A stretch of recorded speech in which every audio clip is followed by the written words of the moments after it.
Un incendio misterioso. Imagínese cuál sería la intensidad del incendio, que todo se fundió por completo, miles de grados centígrados. Una cosa así no puede pasar en Mónaco.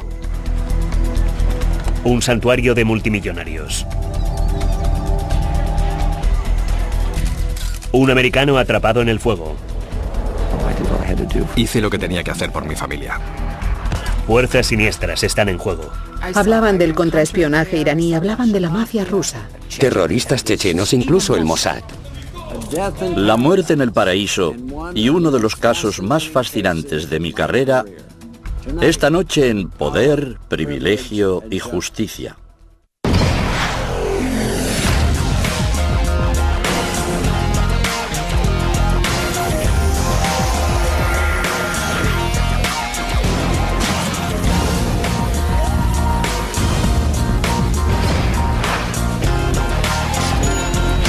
Crímenes imperfectos, ricos y famosos. Misterio en Mónaco.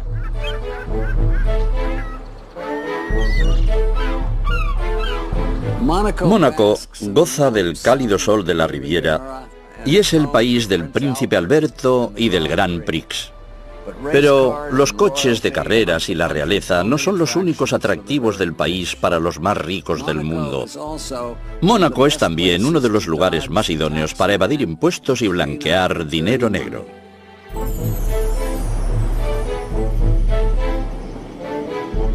Es el 3 de diciembre de 1999. Está a punto de amanecer y los residentes de este pequeño principado están arropados en su cama. Entre los riquísimos y discretos ciudadanos de Mónaco se encuentra el banquero multimillonario Edmond Safra. Era el hombre más rico de Mónaco después del príncipe. Safra y su esposa Lily poseen el ático más grande de Montecarlo. Un espacioso dúplex en lo alto de un edificio de 6 plantas, conocido como la Belle Époque. Abajo, en el vestíbulo, hay un conserje de guardia. La señora Safra duerme en su propia ala de la sofisticada residencia. Su esposo de 67 años está aquejado de Parkinson y necesita atención constante. La enfermera Vivian Torrente está a su lado.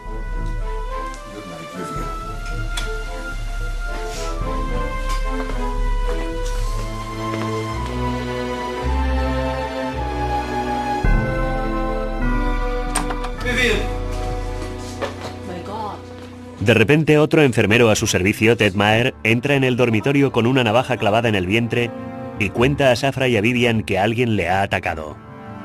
Han entrado 2 atracadores y no sé dónde están. Maher explica que mientras estaba sentado junto a la puerta del dormitorio, alguien le había golpeado por atrás, pero él se había resistido.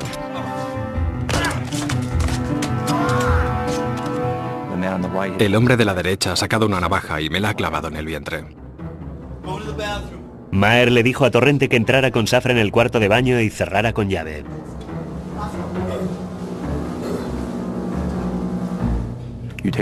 Llévate al señor Safra. Aquí tienes mi móvil, así puedes llamar. Yo bajo a buscarla.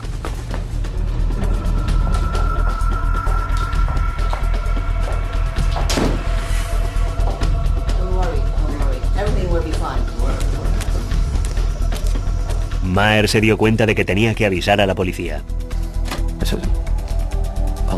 Pensé, la alarma de incendios, genial.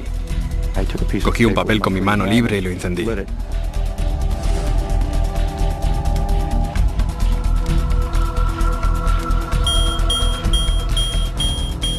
La alarma se disparará con el humo y alguien se dará cuenta. Vendrán enseguida.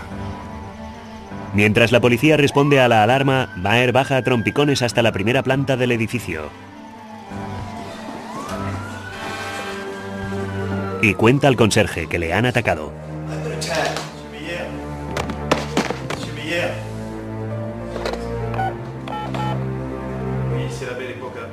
El conserje creyó que le habían disparado y contó a la policía que habían disparado a un hombre. Por ello, la policía creyó que habían entrado terroristas en el edificio.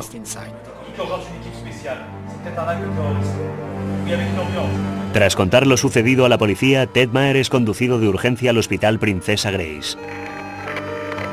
A las 5 de la mañana el Principado se despierta con las sirenas de decenas de vehículos de policías y bomberos alrededor del edificio Belle Époque. Era una situación de pánico total. El guardaespaldas principal de Edmund Safra, Shmulin Cohen, llega de otra residencia de su jefe y se lanza para salvarle. Intentó subir al ático, pero no le dejaron.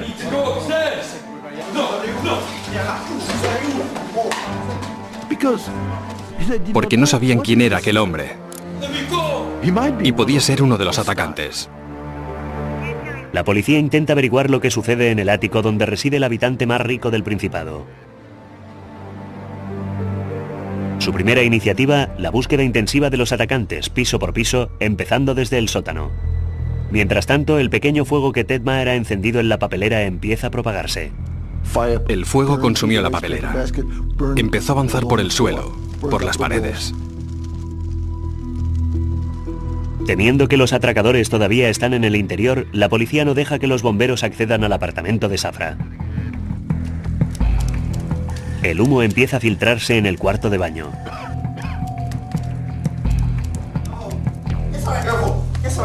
Safra y Torrente llaman pidiendo socorro. Lily Safra había escapado a las 6 de la mañana, cuando le había despertado la alarma contra incendios. Pero cuando se entera de que su marido todavía está dentro, intenta volver.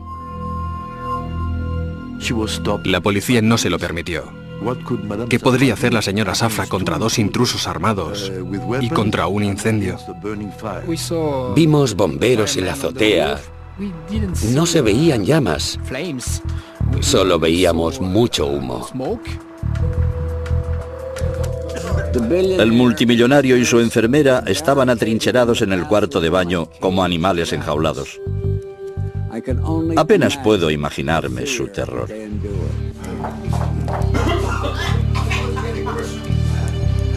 El pánico de Torrente y Safra va en aumento y llaman de nuevo pidiendo socorro. Primero habían hablado con la señora Safra, con otro de los enfermeros que estaba en otro hotel, incluso con la policía. Más de una hora después de que se iniciara la terrible experiencia, los agentes siguen diciendo a Safra que no se preocupe, que la ayuda está en camino. Incapaz de encontrar a los atacantes, la policía permite pasar por fin a los bomberos.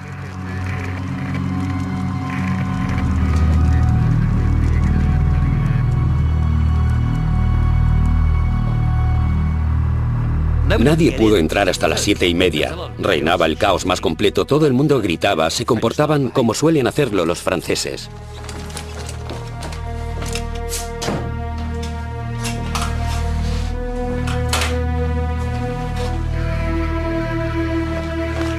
Por fin, a las 7:30 pudieron entrar y se los encontraron muertos a los dos, a Torrente y a Safra.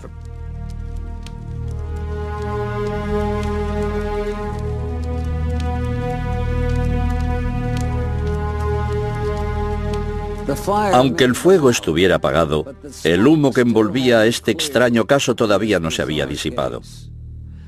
¿Cómo era posible que dos asaltantes armados con navajas entraran y salieran del ático de Safra sin que nadie se diera cuenta?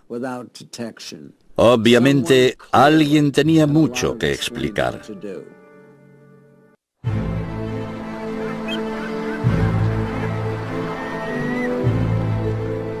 El banquero multimillonario Edmond Safra y una de sus enfermeras han muerto en un misterioso incendio. El interrogante al que se enfrentan los investigadores es ¿qué ha pasado con los intrusos cuya irrupción ha impulsado al enfermero Ted Maher a iniciar el fuego? Eran dos atacantes. Mi hermano les plantó cara. Intentó proteger a su jefe, a la otra enfermera y a la señora Safra. Y se portó como un héroe.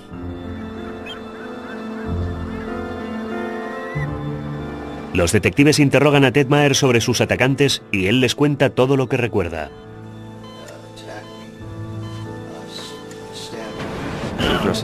Iban vestidos de negro. Eran muy altos, más de 1,80 m. Por la forma en que aquel hombre sacó la navaja, se notaba que era un profesional. Quiero decir, no era un matón cualquiera que solo pretendía robar un cuadro muy caro. Sabía lo que hacía. Mónaco, considerado como un seguro refugio para los más ricos, intenta recuperarse del ataque. Uno de los rasgos característicos de este país es: en Mónaco no hay violencia de ningún tipo ni suicidios. Forma parte del mito del paraíso.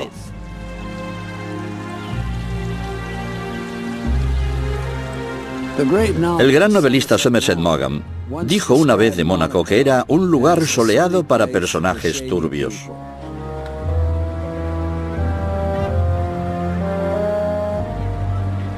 No hay vagabundos ni mendigos. Y apenas delincuencia en esta nación más pequeña que el Central Park de Nueva York. Sin embargo, el ataque contra Zafra puso en entredicho el grado real de seguridad de los habitantes de Mónaco. Varios grupos se verían beneficiados por la muerte de Edmond Zafra. Su nombre había saltado recientemente a los titulares por negociar la venta de su banco por 3.000 millones de dólares. Los hombres como Zafra no tienen enemigos vulgares y corrientes. Su banco estaba involucrado en la venta de armas a la contra. Era uno de los apoyos financieros más importantes para Israel, de manera que la OLP, la Yihad Islámica o cualquiera de estos grupos se beneficiaría sin duda con su muerte. También involucrado en la operación de blanqueo de dinero ruso que el Departamento de Justicia estaba investigando y cooperaba con esta investigación. La policía descubre que la esposa de Zafra, Lily, heredará la mayor parte de sus 2.500 millones de dólares, a expensas de los hermanos del difunto. El testamento de Edmond Zafra había sido modificado un par de semanas antes de su muerte, limitando o eliminando por completo la parte de sus hermanos en la herencia. Pero Lily había aportado al matrimonio cientos de millones de dólares de patrimonio, y la opinión general era que su relación con el fallecido había sido excelente, por lo que pronto se descartó la posibilidad de que tuviera nada que ver con la muerte de su marido. Vivían una vida espectacular. Edmond Zafra y Lily tenían un apartamento en uno de los edificios históricos más hermosos de la Quinta Avenida. Solo había visto a Edmond y Lily Zafra una vez, en la ópera, pero incluso desde lejos percibí el aura de extraordinaria riqueza que les rodeaba. Costaba imaginar un final tan sórdido para aquella vida de cuento de hadas. En Londres, tenían dos casas contiguas en Eaton Square. Eran además los propietarios de la Leopolda, construida para el rey de Bélgica, que se vende ahora por 265 millones de dólares. Los detectives siguen investigando en el ático destrozado, pero no encuentran señal alguna de que alguien haya forzado la entrada, ni rastro de los atacantes en las cámaras de vigilancia. ¿Cómo era posible entonces que dos intrusos armados penetraran en uno de los edificios más protegidos de Montecarlo y luego desaparecieran simplemente? ¿Y qué había sido del sistema de seguridad de Zafra? Cuando paseaba por sus fincas, sabía que detrás de cada arbusto había alguien armado. Edmond Zafra vivía prácticamente rodeado por un ejército privado de guardaespaldas, muchos de ellos veteranos del Mossad, el servicio de espionaje israelí. Sin embargo, ninguno de ellos estaba de guardia la noche en que murió Edmond. La policía volvió a interrogar a Maher en el hospital. Esta vez intentaron profundizar en su pasado, intentando comprender el motivo que había llevado a Montecarlo a este enfermero americano. Mi madre era conductora de autobús escolar. Mi padre era reparador de averías telefónicas. Y era una familia muy estricta, muy religiosa, muy disciplinada. Soy el mayor de 5 hijos. Mis hermanos y yo no crecimos en la abundancia, solo teníamos lo básico. Y si queríamos algo, teníamos que trabajar para conseguirlo. Tras licenciarse del ejército y terminar sus estudios de enfermería, Maher se convirtió en un especialista neonatal muy bien considerado en Nueva York. Un día, los padres de unos gemelos que había tenido a su cargo le recomendaron a su amigo Edmond Zafra. Hay algo casi increíble en la trayectoria que llevó a Ted Maher desde atender a recién nacidos hasta entrar en el Sancta Sanctorum de uno de los hombres más ricos del mundo. Los orígenes de Maher eran tan humildes como grandiosos los de Safra. Ted no había tenido nunca acceso a este estilo de vida. Era realmente como un sueño convertido en realidad para un enfermero privado. Ahora, sin embargo, con su jefe fallecido y 2 puñaladas en el vientre, el sueño de Maher se ha derrumbado. Lily Safra se encarga de que la mujer de Ted, Heidi, viaje a Mónaco desde Nueva York para acompañar a su marido en el hospital. Pero la policía tiene otros planes para la señora Maher. La policía interrogó a Heidi durante 2 o 3 horas. Luego, ella pidió permiso para tomar un café, y al salir, un coche se detuvo a su lado. Ella no sabía que era la policía.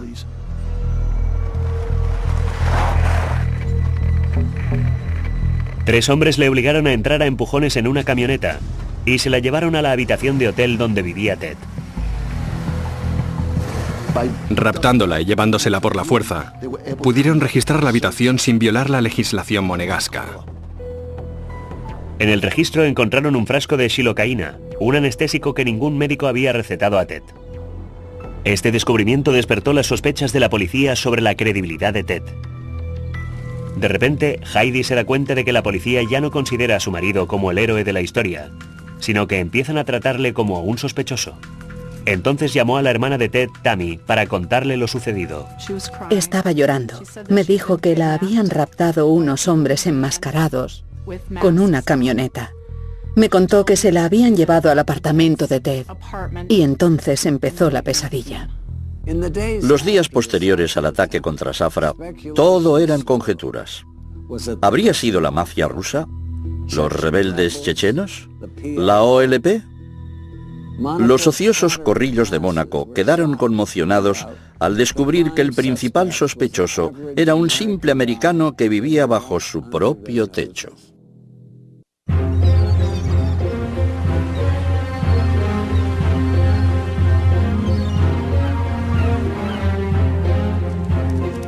...24 horas después de la muerte de Edmond Safra y su enfermera Vivian, los investigadores todavía no han descubierto nada sobre los atacantes que habían penetrado en el lujoso ático. Para el horror de Heidi Maher, las sospechas se dirigen ahora hacia su esposo. La señora Maher se había marchado de Nueva York creyendo ir al encuentro de su marido, convertido en un héroe, pero al aterrizar en Mónaco, el héroe ya no era un héroe, sino un criminal. La veracidad del navajazo era muy dudosa porque llevaba un jersey de lana o algo parecido y curiosamente le habían apuñalado sin que la navaja atravesara la prenda. El jersey de lana no presentaba ningún orificio, solo le había atravesado la piel.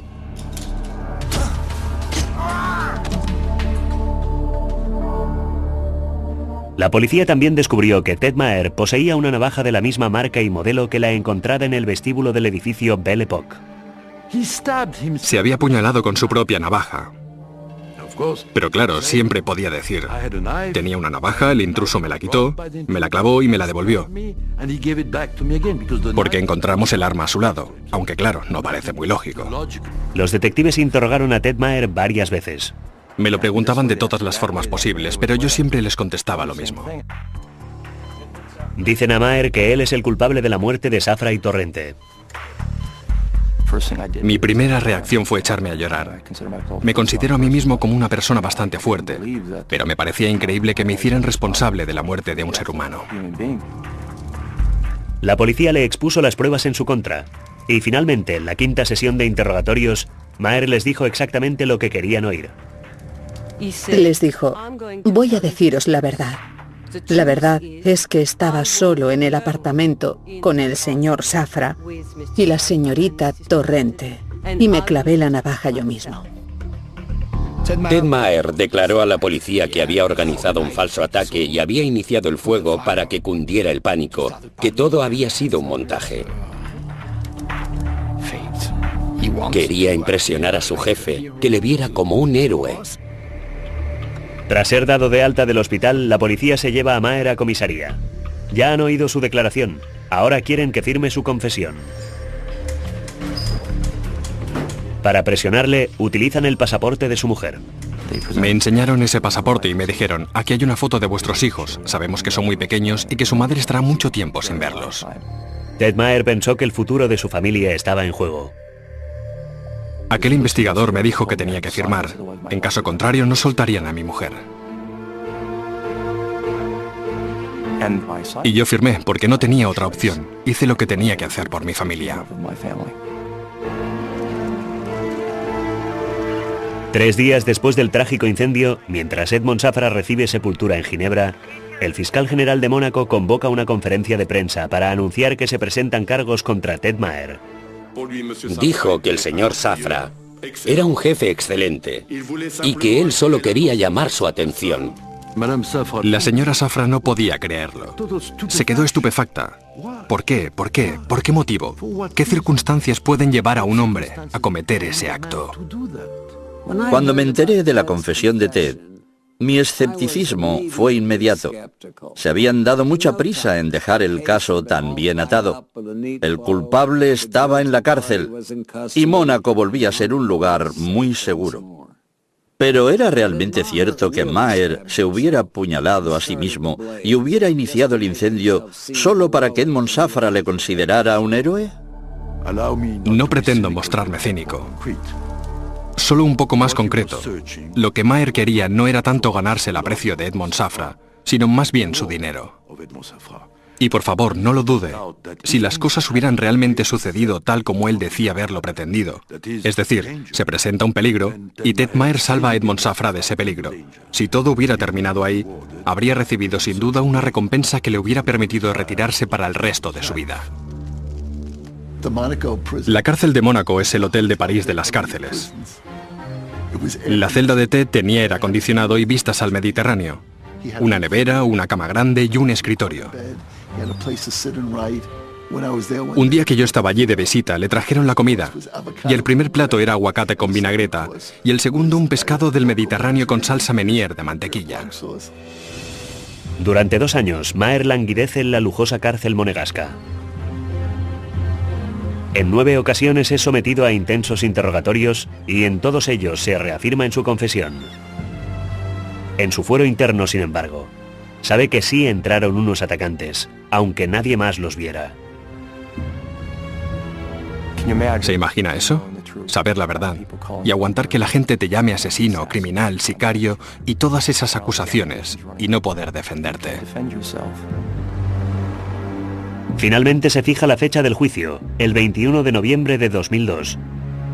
Heidi Maher contrata a un abogado americano para la defensa de su marido. Ted insistía en que le habían apuñalado.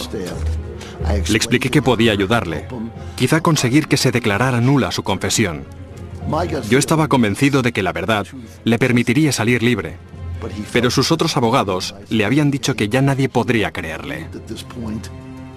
Yo estaba convencido de que un hombre inocente iba a ser víctima de un gobierno que no podía tolerar un delito sin resolver en su pequeño y perfecto principado. Y ahora, cuando Ted Maher iba finalmente a comparecer ante un tribunal, regresé a Montecarlo para seguir de cerca el proceso.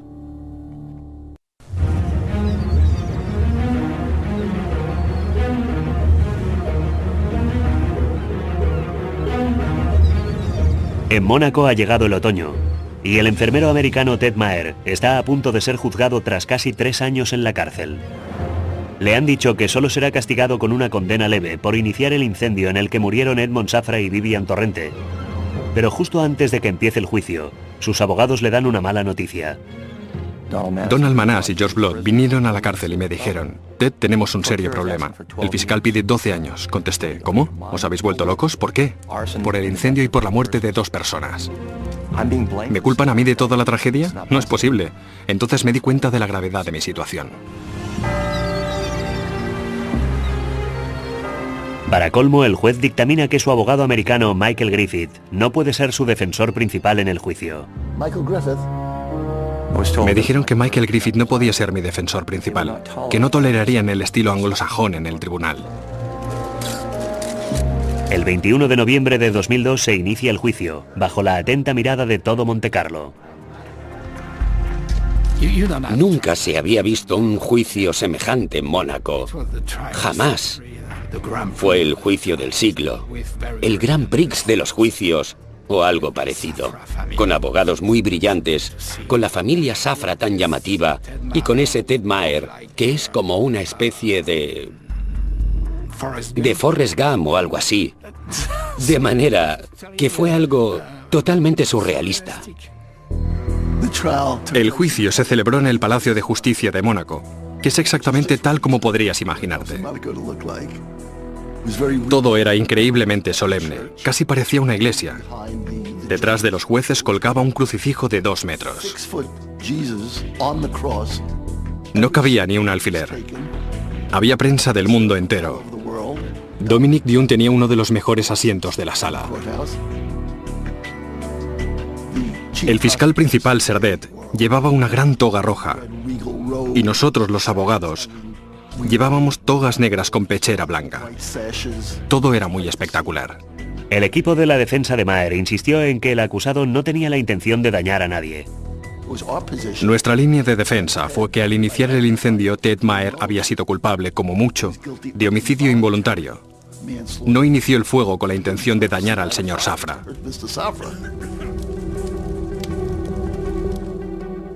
Según la legislación monegasca, Lily Safra tenía el derecho de participar en la acusación como esposa de la víctima.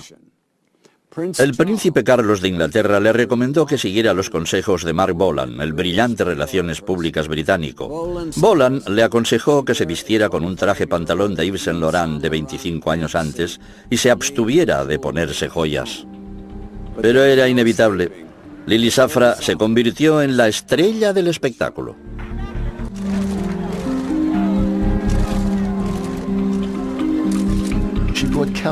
La señora Safra había contratado a un abogado suizo muy caro, Marc Bonan, y a George Cageman, exministro de Justicia de Francia. Todos ellos se alojaban en sendas suites del Hotel de París, uno de los más caros del mundo. Calculo que se gastó casi $1 millón en la acusación contra Ted. Pero Mónaco y su familia real también están involucrados en el juicio. Una cosa así no podía suceder en Mónaco. Por eso viene tanta gente rica.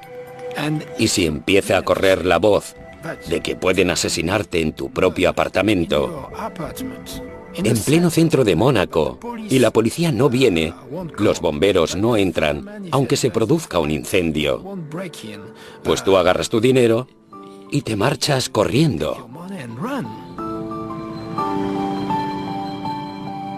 Pocos recursos propios puede presentar Maher contra toda la fortuna de Lily Safra y la enorme riqueza del gobierno monegasco. Yo sabía que estaba en un aprieto muy serio, y sabía que ellos tenían todas las cartas en la mano, pero que en este juego, por desgracia, se trataba de mi vida. En la sala del tribunal había 19 abogados. 19, ¿se imagina?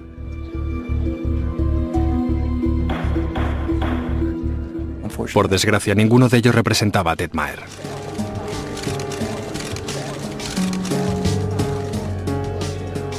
A los pocos días de iniciarse el juicio, Joseph Sitruk, el gran rabino de Francia, comparece ante el tribunal como testigo y amigo de Edmond Safra. La legislación del país permite al acusado, Ted Maher, interrogar directamente a los testigos. Cuando empezó la tanda de preguntas, nadie tenía nada que decirle a aquel rabino, pero yo sí. Y desde lo más profundo de mi corazón, le pregunté si podía formular una plegaria allí mismo para el señor Safra y Vivian Torrente. La pregunta de Ted era tan rara que empecé a preguntarme si aquel hombre no estaba un poco loco. El rabino empezó a salmodiar en hebreo y los jueces, jurados, testigos y abogados se levantaron e inclinaron la cabeza. Fue un momento surrealista, asombroso. Los abogados de Maher atacaron a la policía y los bomberos por su deficiente actuación en lo ocurrido. En uno de mis interrogatorios me enfrenté a un agente, el primero en llegar al lugar del suceso, que había dicho que Ted había sido víctima de un tiroteo. Le pregunté si había visto alguna vez una herida de bala o de arma blanca y me contestó que no. Le pregunté cuánto tiempo llevaba en la policía de Mónaco y contestó que 22 años. Le dije entonces, ¿cuál es la peor herida que ha visto? Y contestó que una botella de champán rota en la cabeza de otra persona. La defensa sostiene que la policía y los bomberos hubieran podido salvar a Edmond Safra si hubieran entrado antes en el ático. El fiscal Serdet, que siempre dice cosas raras, afirmó: actuaron con la lentitud necesaria. ¿Qué demonios quería decir con eso? El resultado eran 2 víctimas mortales, pero eso es lo que dijo delante de toda la sala. La persona que más conmovió al público asistente al juicio fue Heidi Maher. El amor que profesaba su marido y su confianza plena en él no habían flaqueado ni un momento. Estaba sentada en la hilera de enfrente y no quitó la vista de su marido ni un segundo. Mi mujer estuvo presente en el juicio. Yo hubiera deseado que no estuviera porque tenía que ser muy convincente, y por desgracia terminé convenciéndola. Cuanto más hablaba Ted, más empecé a dudar de su historia. No era nada en concreto, pero a veces su mirada parecía perderse cuando daba alguna respuesta demasiado prolija. Cuando se terminó el juicio, para mí había perdido por completo su credibilidad. Al principio, cuando hablábamos con Ted para preparar su defensa, se comportaba como una persona normal. Pero con el tiempo, la mirada de Ted se volvió cada vez un poco más rara. Su forma de hablar, su forma de explicarse, se notaba que estaba loco, que le pasaba algo raro, pero parecía un chico muy agradable.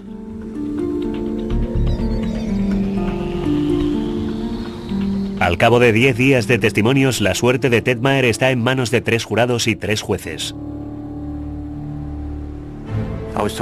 Tras 12 días de juicio, me ordenaron que saliera de la sala. Salí y al cabo de 45 minutos me dijeron que podía volver. Un periódico francés calificó al acusado de Dr. Ted y el señor Maher, parodiando a Dr. Jekyll y Mr. Hyde. Y es cierto que Ted parecía ser 2 personas en una. Me pregunté a quién sentenciaría el juez, ¿al padre amante y enfermero responsable o a la persona profundamente trastornada que yo había percibido durante el juicio?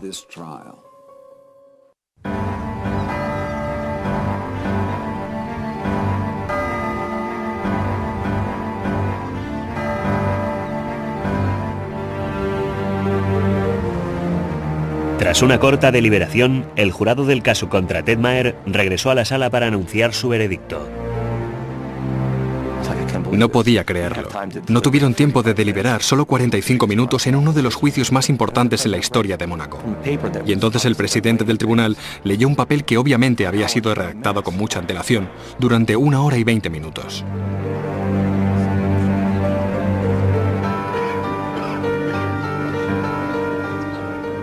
En él se me condenaba a 10 años de cárcel, una decisión con 4 votos a favor y 2 en contra.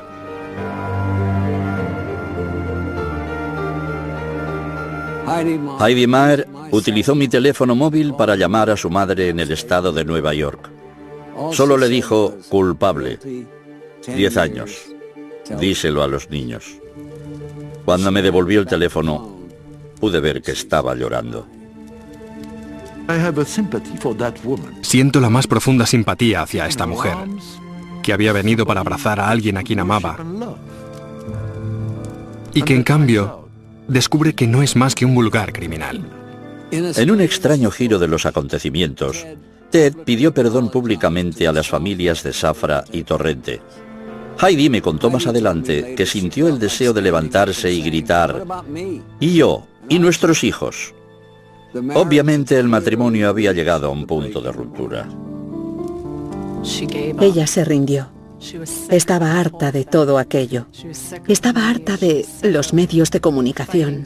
Estaba harta de luchar tan duro. Solo quería seguir con su vida. Y pensaba ahora que su marido era culpable. Me dolió tanto. Yo todavía la quiero. Heidi decide dejar a Ted. Ahora al enfermero americano le esperan 10 largos años de cárcel. Intentaron empujarme al suicidio, literalmente. Me hicieron la vida imposible.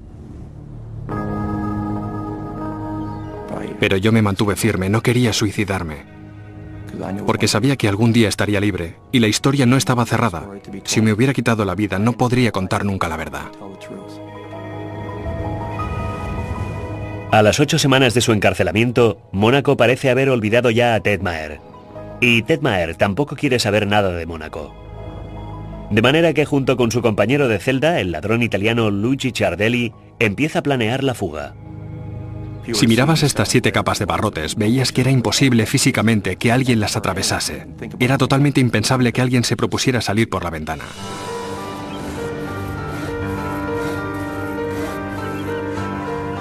Noche tras noche, Maher va serrando los barrotes con una sierra conseguida clandestinamente. Tras semanas de esfuerzos secretos, él y su compañero de celda consiguen por fin su objetivo. Anudaron unas sábanas, exactamente como en las películas antiguas, y se fugaron de la cárcel saliendo por la ventana. Nunca se había oído hablar de una fuga carcelaria en Mónaco. Jamás. La noche del 21 de enero de 2003, la noche del aniversario de mi hermana, me escapé. Mi compañero de celda me abandonó en cuanto tocó el suelo. Yo crucé todo Montecarlo, incluso les dije buenas noches a 3 policías al salir de la cárcel, y me marché muy rápido. Llegué a Niza, en Francia, y me dirigí a un hotel de 2 estrellas. Le dije al recepcionista que el coche me había dejado tirado. Me llamó por teléfono y me dijo, ¡feliz cumpleaños! Me dijo que se le había averiado el coche y que el conserje necesitaba el número de una tarjeta de crédito para poder darle una habitación. Lo he perdido todo y necesito ayuda. ¿Qué podía hacer yo? Entonces le di el número de mi tarjeta de crédito.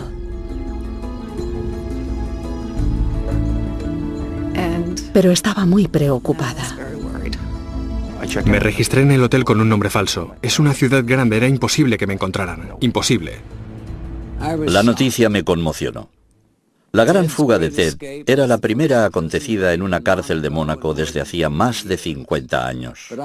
Pero yo me preguntaba cuánto tiempo podría seguir en libertad en un país extranjero, sin dinero, sin amigos y sin hablar francés.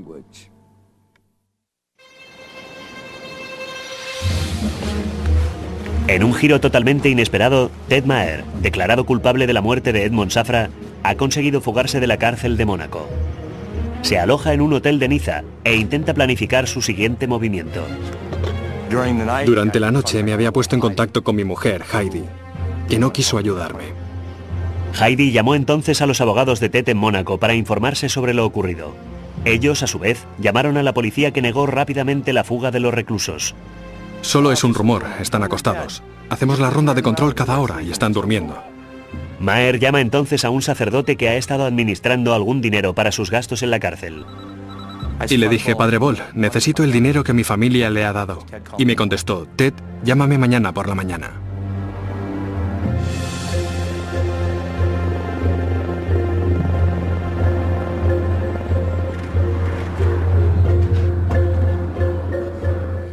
Así lo hice, y hablé con el padre Peter Bol, que decía, el hombre que buscan está al teléfono.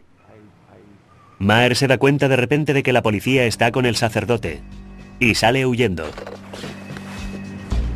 Recogí mis cosas y bajé al vestíbulo. Allí me esperaban 5 policías franceses. Me habían traicionado todos, mi mujer, mi abogado y un sacerdote. ¿Qué más se puede pedir? Detenido de nuevo, Maher será más tarde extraditado a Mónaco.